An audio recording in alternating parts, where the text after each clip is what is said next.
Hi, I'm Jon Decker, PGA golf instructor and author of the book, Golf is My Life, Glorifying God Through the Game. Today I want to work with you on one of my favorite drills that I work with a lot of my students who have issues in their takeaway, and it's called the board drill.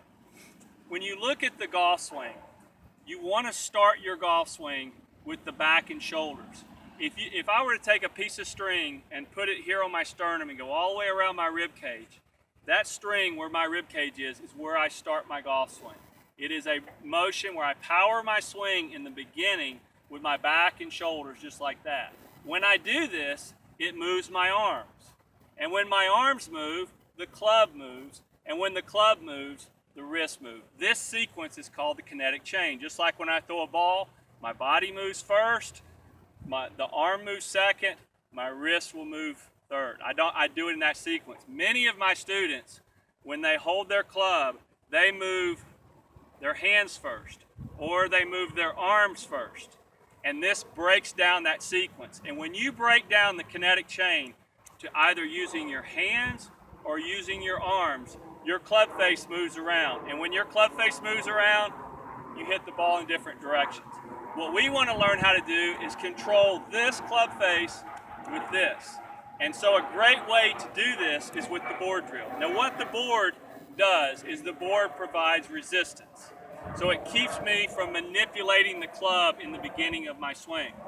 And because there's some resistance there, I have to use my back and shoulders. Now when I push the board back, it's going to be basically an initial push, and I'm going to go ahead and hit the golf ball. So that's part of the drill. So let me hit a shot first, and I'll talk a little bit more about this. I'm going to go ahead and take my normal setup. Feet are together. Notice where the board is. It's right behind the club, and the ball's in front. I'm going to open my left foot and widen my right foot, just like that. And then I'm going to go ahead and just push it back, and then go ahead and hit my shot.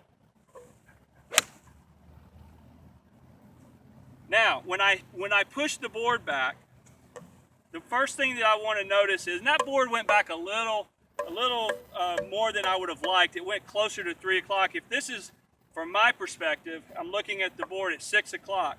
Ideally, I would like to push the bottom of it to 4 o'clock. That went a little past 4 o'clock, but overall it was a pretty good shot. Notice I still made a divot. That's very important.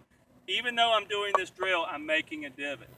So I have found that with my students is they can use this board in the full swing. This is not going to be used in the short game, only in the full swing.